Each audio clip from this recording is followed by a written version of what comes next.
Hello mga kabayan, kumusta po kayo? Nagbabalik, Annalisa Reality Vlog. Welcome po sa aking YouTube channel, yung mga bagong subscriber po, mga nagla-like, comment, share. Maraming salamat sa inyo at sa mga hindi ninyo pag-skip ng ads. Thank you po. So ito ako ngayon, magbibigay ho ako ng aking simpleng reaction patungkol po dito kay Tatay Franco. 4 na araw na ho nakalipas nung una itong napuntahan nila Pinuno Ka Business na it's only a blessing in disguise kasi hindi naman talaga siya ang dapat pinuntahan doon na meron sanang bibisitahin sila Pinuno Ka Business na scout ni Kagwang Damulag pero hindi yun natuloy kasi may mga sabihin nating pag-uusapan pa rin ng pamilya kung papayag o hindi. So, ito napuntahan si Tatay Franco. Pero bagong lahat, support po natin Ka-Business Official, Papa Rins TV, and Ka-Business Family. At ang aking mga kasamahang mga reactors at ang mga kagwangs. Ilalagay ko na lang po sa dulo ng aking video ang mga pangalan ng aking mga kasamahan at saka yung mga kagwangs. So, yun na nga po. Sabihin natin, mapaglaro ang tadhana, tama kaya yun. Ito pala si Tatay Franco. Meron palang iniinda sa katawan. Alam na ni Kagwang Damulag, araw-araw man siyang pumapasok doon kila Ka-Business. Ayaw niya sa kanya, ipina-check up na nila. Pero nung time na yun, na napadako sila Pinuno Ka Business at saka yung team, sa area nila Kuya Damo, ay delikado na pala yung kalagayan ni Tatay Franco. So, ayun, para idinadaan-daan lang nila sa joke, kasi joker naman to si Tatay Franco. Kahit nasasaktan siya, akala ko nga yung tuhod niya, yung yung napilayan ba, yung may buto na nakausli. Yun ang pagkakaan pa sa tingin ko. Kaya, mabuti na lang, kahit good vibes sila nung time na yun. Excuse me. Si Pinuno Ka Business, talagang matalas yung pakiramdam. Alam niya yung, nakikita niya sitwasyon ng isang tao. So, nag-decide siya kaagad na ora mismo nung time na yon dalhin si Tatay Franco sa ospital para matingnan kasi yung pala nilalagnat na, nanginginig na nga daw. So, shoutout kila Intoy, Kagwang Intoy, mga kasama niya. Andun ba yung sila Jay? Yun, mga junior kasag. Pasensya na sa hindi ko ma-mention. Basta salamat sa inyo dahil na tinulungan nyo si Tatay Franco. Binuhat ito ni Kuya Damo. Punta sila sa sa sasakyan. At shoutout din po kay Mrs. Ka Business na nandun din ng time na yon. At ayun, si Intoy ang nag-drive. Mabuti na lang, marunong na to si Intoy. Malaking bagay yung katulad niya, may emergency. Pag hindi available yung ibang driver, ayan sila may papaya, sila Intoy nakakapag-drive na sila. So malaking tulong yun. Ang sipag, shoutout kila Nika at saka si Junjun. Kasama din ito sila doon sa hospital na umalalay kay Kuya Damo. Hindi nila pinabayaan. Si Kuya Damulag, nung time na yun na talagang kailangan niya ng moral support. Nandun din yung isang kapatid ni Kuya Damo, yung kuya niya. So, malaking bagay kasi yung gano'n na may mga kasama ka sa ganong sitwasyon. Napapalakas yung loob mo. Pag may kailangan sa loob, lalabas ka, mayroon kang mapagsasabihan, may makukontak, mga ganong sitwasyon. Mahirap kasi kung kayo lang ang nasa hospital, walang ibang nakaalalay, mas nakaka-stress yung gano'n. Kaya, thank you sa support ng mga kagwangs sa kanilang kapatid na kagwang at sila Pinuno Ka Business na nakaantabay lang din yon kung ano man ang kailangan na bilhin ni Tatay Franco kung kailangan na talaga emergency o operahan o ano. So, na-examine nga, alam naman natin sa hospital na hindi ka basta-basta bibigyan ng gamot kung wala pang mga laboratories, yung mga ganon-ganon. So, yun ang hinantay nila Kuya Damo. At thank you Lord dahil naayos din at nakapag-follow up. Bisita to sila Intoy, sila Jay, si Kenneth kasama doon. Nalaman natin na ito si Tatay Franco. Naging okay na siya. So habang nakikipagkwentuhan nga ito, pinumusta nila Intoy, ayaw niya sa kanya kung hindi daw siya nadala ng time na yon sa hospital kasi yung sakit daw, yung kirot ng tuhod niya paakyat na daw ayaw niya kay Tatay Franco base doon sa kinikwento niya na kung umabot na daw sa sikmura niya baka malamang sa malamang hindi na siya abutan ng umaga. Kaya malaking pasasalamat natin, thank you Lord dahil napunta doon sila Pinuno Ka Business kila sa lugar nila Kuya Damulag at natulungan si Tatay Franco. Nandun yung anak niya yung kuya, parang siyempre siguro dahil iniisip din sasakyan, pera, wala. Kaya tinitiis na lang ni Tatay Franco yung kanyang nararamdaman.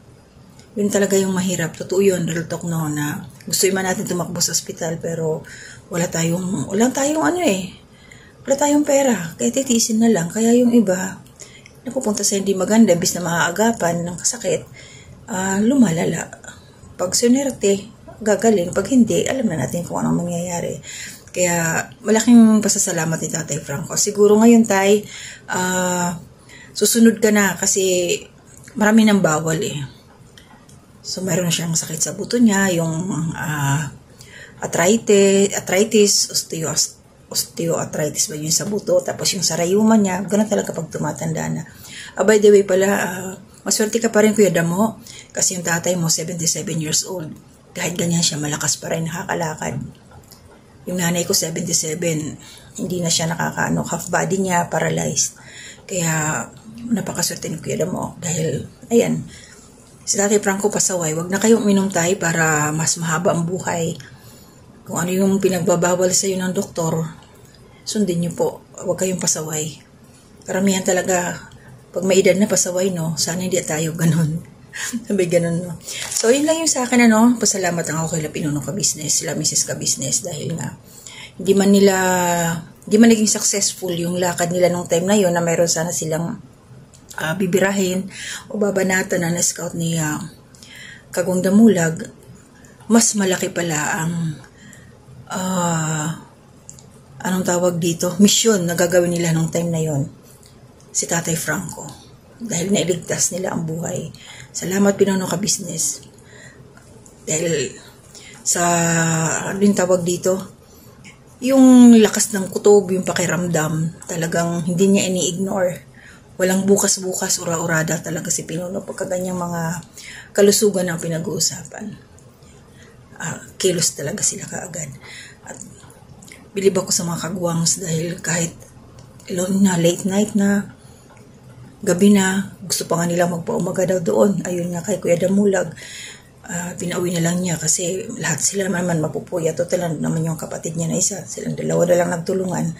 Kaya napakaswerte mo Kuya Damo dahil nakabalik ka sa Ka-Business family. Nandyan na yung pamilya mo, tinutulungan ka. Dahil alam ng Diyos kung ano yung mga makakabuti talaga para sa atin. So lagi siyang may paraan. Para katulad niyan, mga ganyang sitwasyon, hindi tayo napapabayaan. May mga umaagapay, may mga umalalay, moral support, financial support, nandyan sila. Diba? Kaya napakaswerte niyo. Pahalagahan niyo ang Kuya Damo kasi nandyan na kayo sa tamang tao na talagang ang malasakit totoong-totoo. No? So ingat po tayong lahat. At by the way, Intoy, siguro naman, paulit-ulit tayo, nabasa ko na naman, dami talagang, nagre-remind lang yan, Intoy, sana hindi, gawin mong positibo, yung mga reminder nila na, yung paulit-ulit yung Ka-Business. Para sa akin kasi mga kababayan, naging lang yun, bukang bibig na ni Intoy. Ang tinutukoy niya doon para sa akin, pagkakaunawa ko, yung Ka-Business is tayo na mga nanonood. Sinasabi niya, mga Ka-Business, ganito, ganon. Tapos, lagi niyang nababanggit ang Ka-Business dahil nga sa mga viewers yun, yung binabanggit niya. Yun ang tawag, diba, sa ating mga viewers Ka-Business. Kaya paulit-ulit niya. Pero na lang Intoy, sana ma-practice mo na 1 o 2 beses lang. Yung pag-welcome, tapos, hindi mo maiwasan, galagitnaan, masasanay ka rin Toy sa mga ganon, sa practice mo. Pagtinan muna ako ng mga kabayan, shoutout po, maraming salamat. Ito po yung pasasalamatan ko na nasa last upload ko.